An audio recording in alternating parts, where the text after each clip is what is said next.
ब्रह्मा गुरु विष्णु गुरुदेव महेश्वर गुरु साक्षाৎ परम ब्रह्म तस्मै श्री गुरुवे नमः। আমার গুরুদেব ইষ্টদেবী ও পিতামাতাকে প্রণাম জানিয়ে আমি আচার্য পলাশ আপনাদের সামনে ফোন ইন লাইভ অনুষ্ঠানে দর্শক বন্ধু সৃষ্টি টিভিতে সন্ধ্যা 6টা 45 মিনিটে আমার প্রায় লাইভ অনুষ্ঠান থাকে। তাছাড়াও অন্য সময় আপনাদের জন্য যদি পাই তাহলে নিশ্চয়ই লাইভ অনুষ্ঠান করি।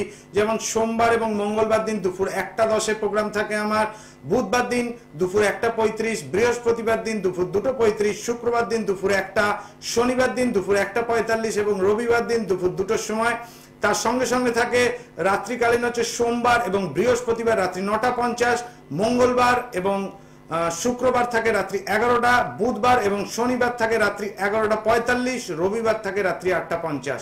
আর প্রতিদিন সন্ধ্যা 6টা 45 মিনিটে আমি চেষ্টা করি আপনাদের জন্য লাইভ করার। এছাড়া এতগুলো স্লটের মধ্যে আমি চেষ্টা করি আপনাদের জন্য লাইভ করার। আজকে আমি আসবো বাস্তু নিয়ে। তার আগে একটু বলে দিচ্ছি, আপনারা অনুষ্ঠানে যারা ফোন পেলেন না তারা অনুষ্ঠানের পর 15 মিনিট চেষ্টা করতে পারবেন। আমার দুটি নাম্বারে লিখে নিন 9836955394 এবং 8335866506। দুটি বুকিং নাম্বার, দুটোই কন্ট্যাক্ট নাম্বার, দুটোই হোয়াটসঅ্যাপ নাম্বার। আপনারা দুটোই লিখবেন, একটাতে না পেলে আরেকটাতে অতি অবশ্যই পাবেন। আমাকে অনুষ্ঠানে সরাসরি ফোন করতে দেখুন, লাইভ নাম্বার একটি নাম্বার রয়েছে, সেটাই যদি না পান, কোনো সময় ফোন করতে পারলেন না বা ব্যস্ত থাকলো বা ফোনে কথা হলো না, তারা সমস্যা নিয়ে, শুধুমাত্র সমস্যা নিয়ে অনুষ্ঠানের পর 15 মিনিট কথা বলবো। আর যাদের যা কিছু জানার আছে, কোনো ব্যাপারে জানতে চাইছেন, কোনো বুঝতে চাইছেন, বিবাহ জানতে চাইছেন, ছেলের ভবিষ্যৎ জানতে চাইছেন, মেয়ের ভবিষ্যৎ জানতে চাইছেন, তাহলে লাইভ অনুষ্ঠানে ফ্রি কনসালটেন্সির জন্য সরাসরি ফোন করুন। আমার নিজস্ব বাসগৃহ উত্তর কলকাতার শ্যামবাজার, কলকাতা রেলওয়ে স্টেশনের নিকটে, ওখানে আমার নিজস্ব গৃহ মন্দির। প্রতি বুধবার দিন ওই চেম্বারে বসি, উত্তর কলকাতার শ্যামবাজার, কলকাতা রেলওয়ে স্টেশনের নিকটে ওই চেম্বারে আমার নিজস্ব বাসগৃহ চেম্বারে বুধবার দিন বসি। সোমবার দিন পেয়ে যাবেন গড়িয়াহাট চেম্বারে, মঙ্গলবার দিন পেয়ে যাবেন হাওড়া ময়দান চেম্বারে, বৃহস্পতিবার দিন পেয়ে যাবেন শ্রীরামপুর চেম্বারে।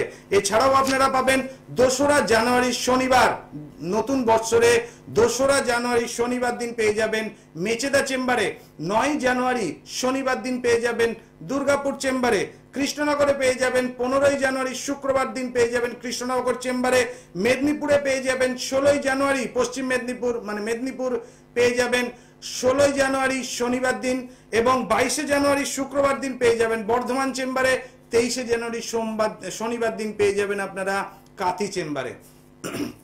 অগ্রিম বুকিং স্টার্ট হয়ে গেছে এবং 25 ডিসেম্বর থেকে 28 জানুয়ারি অবধি, অর্থাৎ নববর্ষ উপলক্ষে, নতুন বৎসর উপলক্ষে আপনাদের জন্য একটা স্কিম আছে। একটি পারিশ্রমিকে আমি দুজনকে দেখব, অর্থাৎ একই ফ্যামিলির একটি পারিশ্রমিকে আমি দুজনকে দেখব।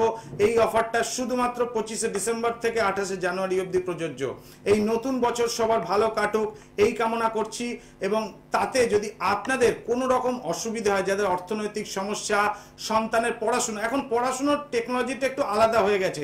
আগে ছিল কি স্কুল কলেজ এবং টিচারের কাছে টিউশন নেওয়া, তাহলে সেক্ষেত্রে অন্য প্ল্যানেটারি পজিশন লাগতো। এখন সেখানে অনলাইন ক্লাসের জন্য অন্য প্ল্যানেটারি পজিশন একটু যুক্ত হয়ে যায়। অনেক ভালো স্টুডেন্ট কিন্তু অনলাইন ক্লাসে ঠিকমতো পার্টিসিপেট করতে পারে না, যার জন্য তারা কিন্তু পিছিয়ে পড়ছে। আবার সেই আনা যে মেরিট স্টুডেন্ট নয়, কিন্তু অনলাইন ক্লাসে পারফরমেন্স ভালো, এই জায়গাটা শিক্ষাগত মান বা অন্যরকম যোগ্যতা একটুখানি ডিস্টার্ব হবে। পরীক্ষা যখন রিটেন হবে তার রেজাল্টটা অন্যরকম আসবে, আবার অনলাইনে যদি এক্সাম হয় তার রেজাল্টটাও একটু অন্যরকম আসবে। অনলাইনের জন্য কিছু কারক গ্রহ আলাদা থাকে, তার সাথে ভাব যুক্ত হয়। এই যে 27টা নক্ষত্র, 9টি গ্রহ এবং 12টি রাশি নিয়ে যে শখটা তৈরি হয়, এইটার মধ্যে কিছুটা ডিফারেন্স এসে যায়। এছাড়াও এই যে আসন্ন বকুল অমাবস্যা 12ই জানুয়ারি অর্থাৎ 27 পৌষ 1427, 12ই জানুয়ারি 2021, এই বকুল অমাবস্যায় স্বামী স্ত্রীর মধ্যে বশীকরণ, যদি তৃতীয় ব্যক্তি প্রবেশ করে, দাম্পত্য কলহ হচ্ছে, তাহলে তৃতীয় ব্যক্তিকে সরিয়ে দিয়ে স্বামী স্ত্রীর মধ্যে মিল ঘটানো। যদি প্রেমিক প্রেমিকার অনেক দিনের প্রেম, এদের মধ্যে কোনো সমস্যা হলে, তাহলে তৃতীয় ব্যক্তির প্রবেশ ঘটলে তৃতীয় ব্যক্তির কাটান ক্রিয়া করা যায়। শত্রু দমন, উচ্চাটন, অর্থাৎ কাউকে উচ্ছেদ করে দেওয়া, এইরকম নানাবিধ কাজ কেন ভালো হয় বকুল অমাবস্যা? কারণ পৌষ মাসে অশুভ মাসে পৌষ মাসের বকুল অমাবস্যায় এই অশুভ কাজ 100% ভালো হয়। যে কোনো রকম জাতচক্রের যে কোনো রকম অশুভ দোষ, গ্রহ দোষ, গুরুচণ্ডাল দোষ, বিষ যোগ, মাঙ্গলিক দোষ, কালসর্প দোষ, এই নানাবিধ দোষ খণ্ডন করা প্রশস্ত এই বকুল অমাবস্যাতে। তার সাথে বাস্তু দোষ খুব ভালোভাবে খণ্ডন করা যায়। আমি ফোনটা ধরে নিচ্ছি। জয় মা তারা। আপনি যে ব্যক্তির সঙ্গে কথা বলছেন, যে ব্যক্তিটি ফোন করেছিলেন আনফরচুনেটলি তার ফোনটা হোল্ডে থেকে গেছে, ফলে কিন্তু একটু ডিসকানেক্ট হয়ে গেল। যারা ফোন করছেন তারা একটু কসাস হয়ে ফোন করুন। লাইভ অনুষ্ঠানে ফোন পাওয়া মানে অর্থাৎ একটা লটারি পাওয়ার সমান, কারণ প্রচুর লোক চেষ্টা করেন।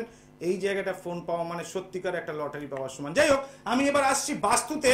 তো বাস্তুতে করতে করতে যেটুকু আসবে তার মধ্যে আবার ফোন ধরবো। এই দেখুন বাস্তু চার্ট আপনাদেরকে যেটা দিচ্ছি, এইটা ধরুন পূর্ব দিক একটা বাস্তুর, এইটাকে ধরে নিলাম পূর্ব দিক, এটা পশ্চিম, এটা উত্তর, এটা দক্ষিণ। আমার কথা হচ্ছে বাস্তু ইজ ইকুয়াল টু উৎসব। সঠিক বাস্তু মানে উৎসব। VASTU, বাস্তুকে উল্টো করে দিলে দেখুন উৎসব হয় UTSAV, এইটা হয়ে যায়। তার মানে সঠিক বাস্তু, অর্থাৎ সঠিক বাস্তু হলে সেই গৃহে উৎসব বিরাজ করে। জয় মা তারা। হ্যাঁ জয় মা তারা। আমি দমদম থেকে বলছি, রাখি ঘোষ। দমদম থেকে রাখি ঘোষ। হ্যাঁ রাখি ঘোষ,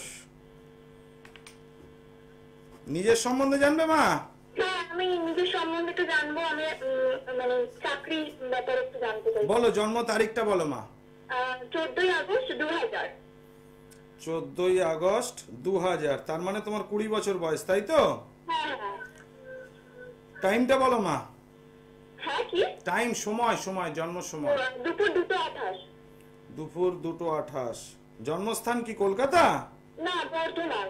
আচ্ছা, কোথা থেকে বলছো এখন? দমদম থেকে? হ্যাঁ মানে আমি এখন দমদমে থাকি, কিন্তু আমি জন্মেছি বর্ধমানে। আচ্ছা, না না ওইটাই বলছি, এখন দমদম থেকে বলছো তাই তো? হ্যাঁ হ্যাঁ আমার টিভি অনুষ্ঠান দেখা হয় না আজকে প্রথম দিন? হ্যাঁ দেখা হয়, আপনার মাঝে মধ্যে দেখো তাই তো? আজকে মানে চেষ্টা করার পর আর কি পেয়েছি আর কি। দেখো তোমার তো, তুমি তো খুব অ্যাম্বিশিয়াস, মানে তুমি চেষ্টা করছো জীবনে সফলতা নিয়ে চলবে, সাকসেস চাই, চাকরি করতে চাইছো, হ্যাঁ কি না বলবে? হ্যাঁ হ্যাঁ টাকা পয়সা খুব খরচ হয়ে যায়, হাতে কি টাকা থাকে না? না, আমি টাকা থাকে না, আমি চাকরি এখনো করি না। আমি চাকরির কথাই আসছি না, আমি টাকার কথা বলছি। ধরো বাবা মা যদি টাকা পয়সা দেয়, সেটা খরচ করে ফেলো, হাত খরচটা? না না না, আমি মানে খুব জমিয়ে রাখি, খরচ করি না। খরচ করো না? না। আচ্ছা, তোমার রাশি লগ্ন তুমি জানো তো? না, আমি আপনাকে মানে ফোনটা করলাম, মানে একটু বলে দেন তাহলে ভালো। আচ্ছা, একটা কথা বলছি, 14ই আগস্ট 2000, তাই তো? দুপুর 2:28, হ্যাঁ ঠিক বলেছো তো? জন্মস্থান বর্ধমান? হ্যাঁ ঠিক আছে। দেখো মা, আমি যেটা পাচ্ছি এখানে অশুভত্ব, তোমার চাকরির জায়গাটা একটুখানি হলো ডিস্টার্ব। তুমি তো পরিশ্রমী মেয়ে, প্রচন্ড পরিশ্রম করো, হ্যাঁ কি না বলবে? হ্যাঁ খুব পরিশ্রম করতে পারো। এই জায়গাটা কিছুটা ডিস্টারবেন্স হয়েছে। আর তুমি যে বলছো না তুমি টাকা জমিয়ে রাখতে পারো, 100% পারো না। তুমি টাকা খরচা করে ফেলো। তুমি যতই বলো যে জমিয়ে রাখতে পারো, পারো না। যখন রোজগার করবে বুঝতে পারবে, খরচা করে ফেলো। এই জায়গাটা কিছুটা ডিস্টার্ব হচ্ছে। শরীর স্বাস্থ্য নিয়ে একটু কি সমস্যা হচ্ছে? শরীর স্বাস্থ্য নিয়ে মাঝখানে হয়েছিল, অল্প বয়স, বুঝতে পারছো না? কিন্তু গত মাসেও শরীর ভালোই খারাপ গেছে, মানে জ্বর পরে ভুগছিলাম আর কি।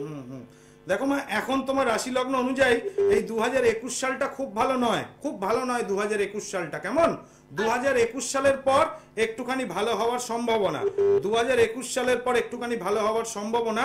তবে মোটামুটি ধরে নাও খারাপ থাকবে ওভারঅল 2022-এর পর। 2023 সাল থেকে তোমার একটা বিবাহের সম্ভাবনা আছে। কেমন?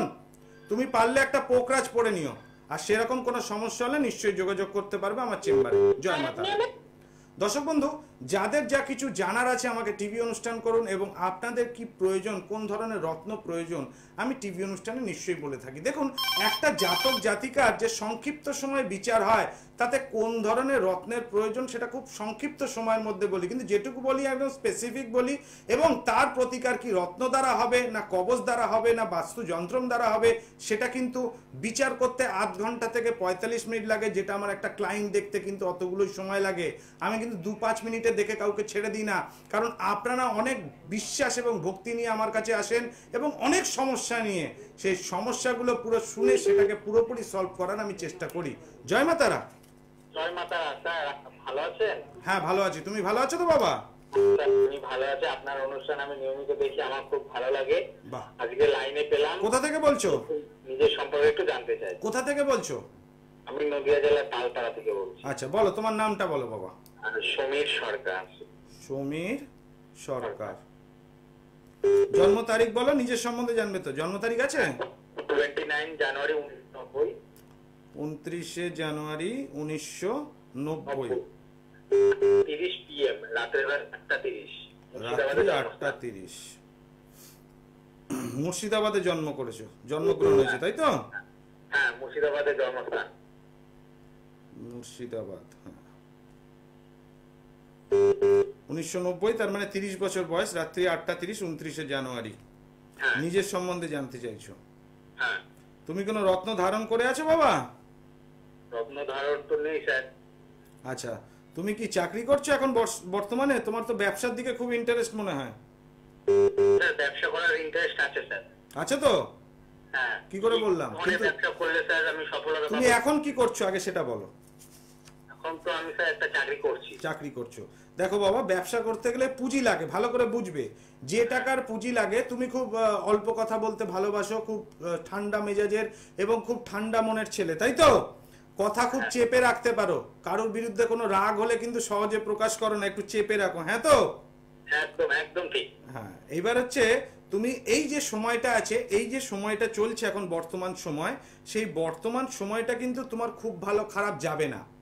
এই সময়টা যদি তুমি ব্যবসা করতে পারো, কিন্তু ঠিকঠাক ইউটিলাইজেশন একটা হওয়ার সম্ভাবনা। তুমি কোনো রত্ন ধারণ করনি, সেক্ষেত্রে ব্যবসায় উন্নতির জন্য বা তোমার জীবনের সফলতার জন্য যদি পারো, তাহলে একটা পোকরাজ ধারণ করো, ঠিক আছে? একটা পোকরাজ ধারণ করলে ভালো ফল হবে। আর আরো যদি বিচার করতে হয় কোন লাইনের ব্যবসা হবে, সেটা বাবা 2-5 মিনিটে সম্ভব না। কারণ ওই যে বললাম 8 ঘন্টা 45 মিনিট সময় লাগে। কারণ তুমি আমার কথায় একটা টাকা ইনভেস্ট করবে, সেটা 20,000 হোক বা 50,000 হোক বা 1 লাখ হোক, টাকাটা যদি লস হয়ে যায়, তখন তুমি একটাই হবে কি, বিশ্বাসটা আমার ওপর নষ্ট হয়ে যাবে। সেই টিভি অনুষ্ঠানে হোক আর চেম্বারে এসে হোক, সেই জন্য চেম্বারে আসলে 100% এই বিশ্বাসটা অর্জন করিয়ে দেব। এবং টিভি অনুষ্ঠানে বললাম যদি করতে চাও, কোন লাইন বললাম না, ব্যবসা করতে পারো, একটা পোকরাজ পারলে পরে নিও, কেমন? আর সেরকম চাইলে তুমি, হ্যাঁ কি বলছো? দেখো বাবা, এটা পড়ে নাও 4 থেকে 5। তবে তুমি যদি আরো বিস্তারিত জানতে চাও, তাহলে কৃষ্ণনগর চেম্বারে আমার সাথে যোগাযোগ করো। আমাকে কৃষ্ণনগরে পেয়ে যাবে তুমি 15ই জানুয়ারি। আমি আরেকবার বলে দিচ্ছি বাইরের চেম্বারগুলো। 2রা জানুয়ারি শনিবার দিন আমাকে পেয়ে যাবেন মেচেদা চেম্বারে, দুর্গাপুরে পেয়ে যাবেন 9 জানুয়ারি শনিবার দিন, কৃষ্ণনগরে পেয়ে যাবেন 15ই জানুয়ারি শুক্রবার দিন, মেদিনীপুরে পেয়ে যাবেন 16ই জানুয়ারি শনিবার দিন, আর কৃষ্ণনগর শুক্রবার 15ই জানুয়ারি, আর শনিবার দিন 16ই জানুয়ারি মেদিনীপুর। বর্ধমানে পেয়ে যাবেন 22শে জানুয়ারি শুক্রবার এবং শনিবার দিন 23শে জানুয়ারি। কাঁথিতে পেয়ে যাবেন 23শে জানুয়ারি শনিবার দিন। আমার নিজস্ব বাসগৃহ উত্তর কলকাতার শ্যামবাজার, কলকাতা রেলওয়ে স্টেশনের নিকটে। এখানে বুধবার দিনই বসি এবং সোমবার দিন পাবেন গড়িয়াহাট চেম্বারে, মঙ্গলবার দিন হাওড়া ময়দান, বৃহস্পতিবার দিন শ্রীরামপুর চেম্বারে পাবেন। এই যে আসন্ন বকুল অমাবস্যা বললাম, এই বকুল অমাবস্যা পৌষ মাসের 100% যে কোনো দোষ করা সম্ভব। এই যে বাস্তু দোষ যেটা নিয়ে বলছিলাম, একটুখানি যে সময়টা আছে আমি বলে দিই। এটা ধরুন পূর্ব দিক, এটা উত্তর দিক। তাহলে এই যে বাড়ির ফেন্সিং গেট, এটা হচ্ছে বাউন্ডারি ওয়াল। এই যে ওয়ালটা দেখতে পাচ্ছেন, এটা হচ্ছে বাউন্ডারি ওয়াল। তো এই বাউন্ডারি ওয়ালের যে গেটটা থাকে, তাকে বলে ফেন্সিং গেট বা উপর প্রধান দরজা, এবং এইটাকে ধরা যায় প্রধান দরজা।